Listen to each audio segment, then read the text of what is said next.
McLaren 7 World Drivers Champions. As one of the two, possibly three if you want to count Williams, proper legacy teams in Formula 1 together with Ferrari, McLaren have had seven drivers win a total of 12 World Drivers Championships with McLaren. And if things continue as they have so far in 2025, either Oscar Piastri or Lando Norris look pretty good to becoming the 8th man to win the title for the legendary team.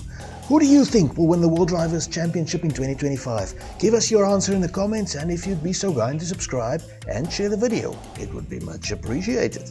Now, we all know Lewis Hamilton and Ayrton Senna won titles driving for McLaren, but do you know the complete list of drivers who raced the McLaren to the driver's title? Bear with me, Grasshopper, you will soon.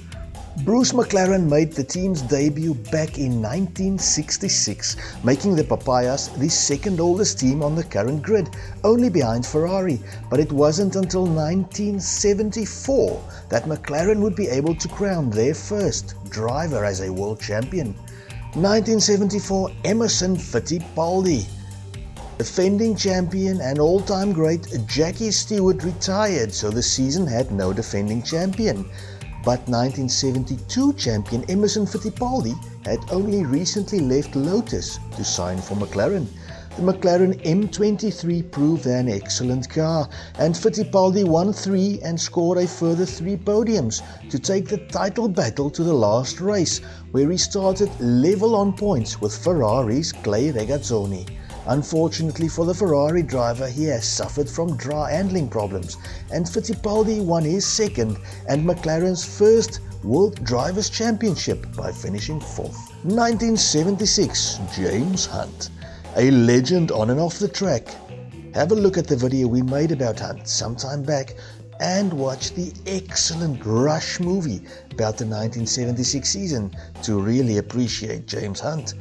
But at the end of 1975, Fittipaldi left Papaya Land to start a team with his brother Wilson. I'm not sure, but I think Wilson would years later have a co-starring role in the Tom Hanks film Castaway.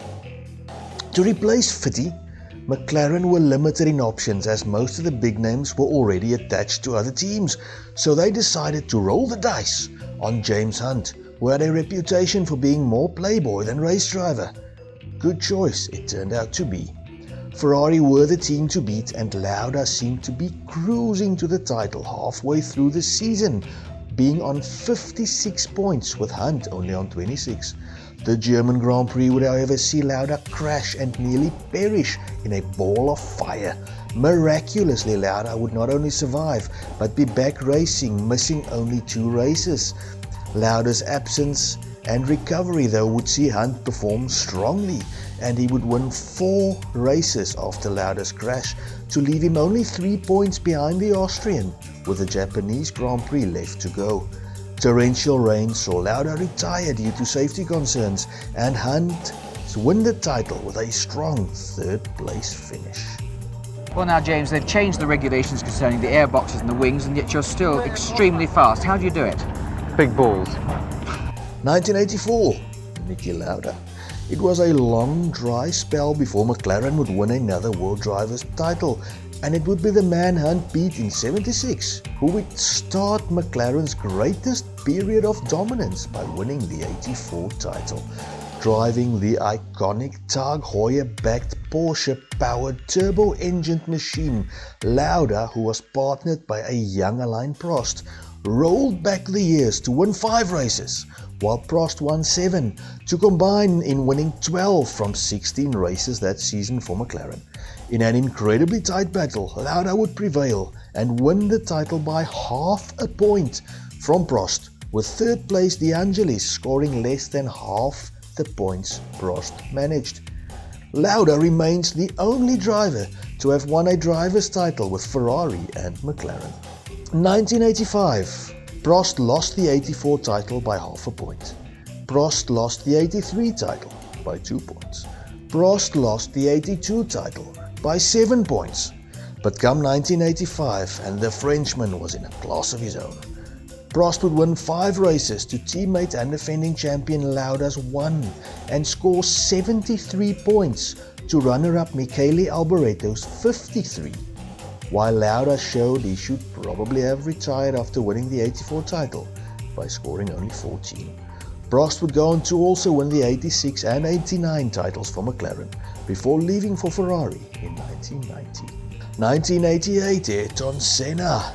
Seen by many as possibly the greatest Formula One driver of all time, Ayrton Senna driving the red and white McLaren became synonymous with Formula One during the 80s and 90s, battling teammate Prost in 88 in one of the greatest cars to have ever graced the grid. The McLaren MP4-4, they would win 15 from 16 races that year. McLaren's 199 points scored were more than 3 times more than any other team managed in 1988. Senna won 8 and defending champion Prost won 7 races. Prost finished 14 from 16 races, winning 7 and coming second the other 7 times, and still couldn't win the title. Berger finished 3rd for Ferrari with less than half the points of second-placed Prost. Due to the insane scoring system Formula One used in 1988, Prost actually scored 11 more points in total than Senna, but only the 11 highest scores counted towards the title from 16 races, making me wonder what the point to the other 5 races were, and then making me realize there was no point because they didn't count for points. Senna's 8 wins and 3 seconds gave him 90 points from 11 race finishes, from his best 11 finishes to Prost's 87. Prost and Senna would go on to legendary battles over the next few seasons until Prost retired after winning the 93 title for Williams. 1998, Mika Häkkinen. McLaren would go on another dry spell and would only regain the title when Häkkinen and Adrian Newey combined to win the 98 title from Michael Schumacher's Ferrari. Jacques Villeneuve in the Williams was the defending champion, but they had lost their Renault power to be replaced by rebadged 1997 engines under the Mecha Chrome name. It would be a battle between Häkkinen and Schumacher throughout the season, but the Mercedes-powered McLaren would have the edge most of the time, and Häkkinen won 8 races to Schumi's 6 and beat the German with 100 points to 86 to win McLaren's first driver's title since Senna in 1991. Häkkinen would repeat the feat in 99 before once more a dry spell would overtake McLaren. 2008, Lewis Hamilton. After the infighting between Hamilton and Alonso effectively gifted Ferrari's Kimi Classic the 2007 driver's title, the Brit was all in to take the 08 title. Following an epic battle with Ferrari's Felipe Massa, Hamilton led the title fight by 7 points going into the season finale in Brazil. This meant Massa had to win and Lewis finished lower than 5th for the Brazilian to win the title. And when Massa took the checkered flag first, that was exactly the situation, which led to wild celebrations before Hamilton passed Glock's Toyota late and steal the title from the grasp of poor old Massa by a single point. And midway through the 2025 season, that remains the last time a McLaren driver won the World Drivers' Championship. It seems highly likely that the drought will be broken this season, with the title fight being between Piastri and Lando. But if and when one of them actually does become McLaren's 8th World Drivers' Champion remains to be seen. And on that, anything but a bombshell, it's time to love and leave you once more. Thank you for watching, God bless, and goodbye.